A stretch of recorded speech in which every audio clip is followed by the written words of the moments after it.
Welcome to Patriot Talk. I am Todd Holman. So today I'm going to be talking about the 22nd Amendment. Quite possibly even why we're a bit overdue for a 28th. But let's go ahead and talk about the 22nd Amendment. This was passed by Congress March 21st, 1947, and then ratified February 27th, 1951. It states no person shall be elected to the office of the President more than twice, and no person who has held the office of President or acted as President for more than 2 years of a term to which some other person was elected President shall be elected to the office of the President more than once. There is more there in Section 1, which also continues into Section 2, but it all pertains to pre-ratification. And since it was ratified February 27, 1951, we're going to go ahead and just kind of forego rattling off the rest of the 22nd Amendment. So Congress felt it prudent to put term limits on the president, which I don't think is a bad idea. I think that's a good idea.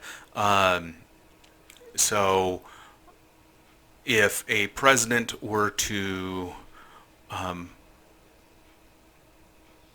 vacate office for one reason or another, either resign, be impeached, pass away, incapacitation, for many reasons, then the vice president would step in and complete that term. Now, if the president had completed more than 2 years, well, then the vice president can complete that term and then run 2 more times. But if the president completed less than 2 years, then the vice president or person taking the office of the presidency would complete that term and would only be allowed to run 1 more time. So this is to prevent long-term presidency, long-term rule, or possibly even dictatorship. So that was back in 1947. This was right after Franklin Delano Roosevelt had served 12 years, our longest-running president.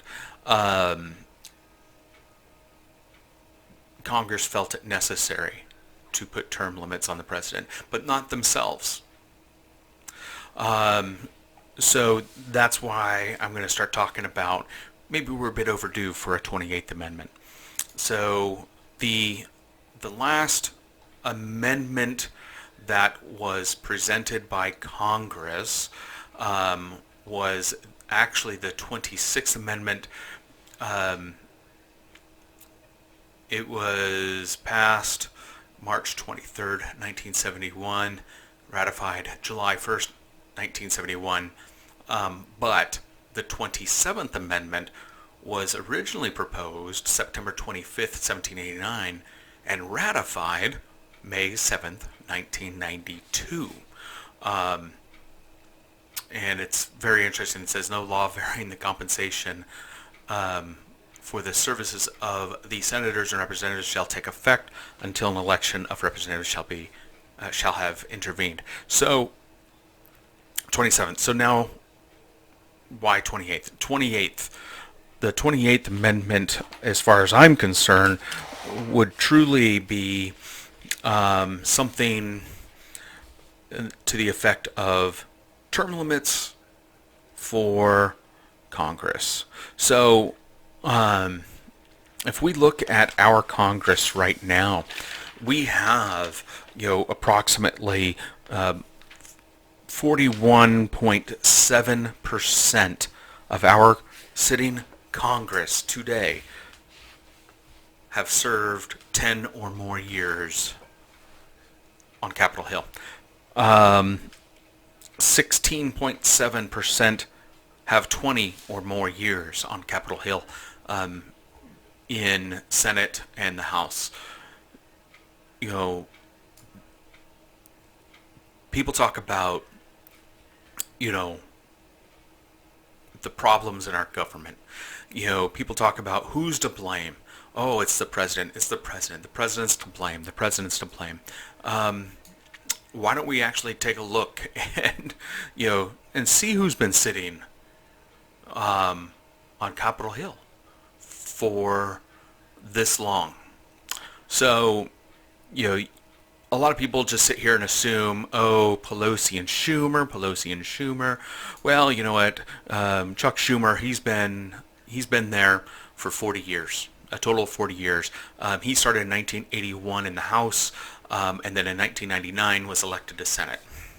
And then if we look at Pelosi has been there 34 years. She has been in the House since 1987. So, why do I bring up those two? Well, probably because there's few more that have been there longer.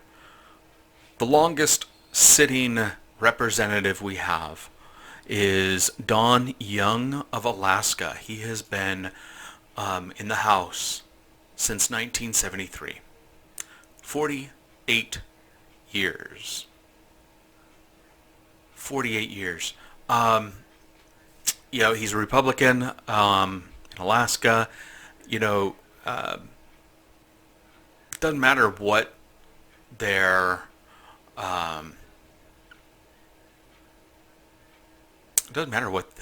party is.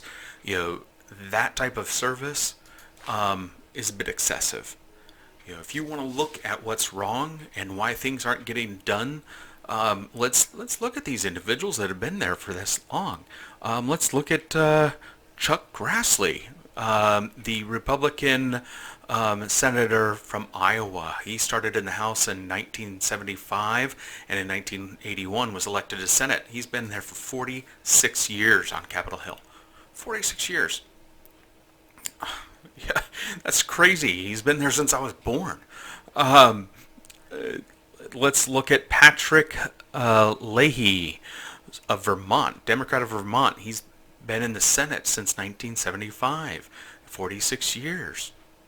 He's still there. What are these people doing? What are they? Yeah, what are they doing? Edward Markey from Massachusetts, Democrat. Who was elected to the House in 1977 and then elected to the Senate in 2013. He's been there for 44 years. Wow. What have these individuals done? Richard Shelby of Alabama, Republican, elected to the House in 1979 and then in 1987 was elected to the Senate. So, 42 years. 42 years. So, the top 1, 2, 3, 4, 5 longest, so 48 to 42 years. You have 3 Republicans, 2 Democrats. I can keep going down this list, but it's just absolutely obnoxious. I would have to say that we do have a phenomenal number of new representatives and senators. I would say, let's see here, from 0, so their first year to 2 years, we have a total of, 161 congresspersons. So 161. So I think that shows that maybe we're on the right track. But we still have a long way to go. A long way to go, everyone. But, how many of those 161 are going to sit there for 40 plus years, 30 plus years? We need to put a stop to this. We need to put term limits on Congress. I would propose that we put similar term limits to the presidency, but even divide it out between the House and the Senate. Why not allow them to serve in both? Okay, so a term limit to the House, term limit to the Senate. Not to exceed. So let's say, so what if we were to say, total of 6 years in the House, 6 years in the Senate, for a total of 12 years. Honestly, I think that would be fair. Or even if it was 8 and 8, that's 16 years, serving your country. That's honorable. But it also allows for fresh faces, fresh ideas, to rotate through Washington, and truly to take out the trash. If you want to look at what is wrong with our government, there it is. Like I said, we're looking at, so 10 plus years, 41.7% of our Congress have been there for 10 plus years. 16.7% have been there for 20 plus years. I did 20 years in the service and I retired. 20 years, and I started over. I started another career. And I am working on another career. So, it's not impossible. It's not impossible, folks, to start over again. Wake up, everyone. Just wake up. I would say that, if you agree with this, share it. Talk to your, talk to your representatives, talk to your senators, encourage them to step down when the time has come. The best way you can do that is go out and vote when that time has come.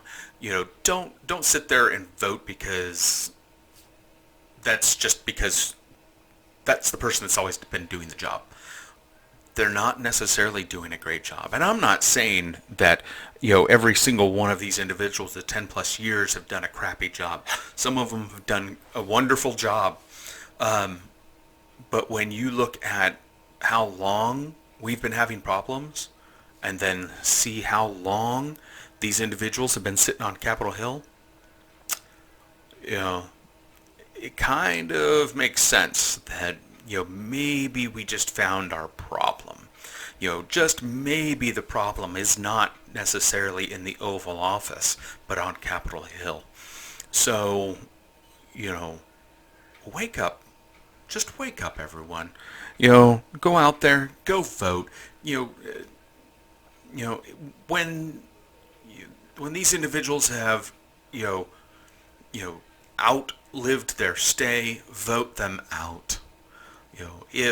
If this is your representative and they are not voting the way that you feel they need to be voting, vote them out. You have that power. You have, the tools available to you. I went on to, the government websites today, and I looked up all of the, persons in Congress, today. And this is where I got my information. I got it straight from the government websites. So, who's to say that these 545 people all deserve to still be sitting there? So, thank you for taking a few minutes to listen to me. If you like what you see, what you hear, go on and hit subscribe, and as my daughter says, smash that bell. That way you can get notified every time I put out a new video. And always remember to stand up, speak out, and be strong.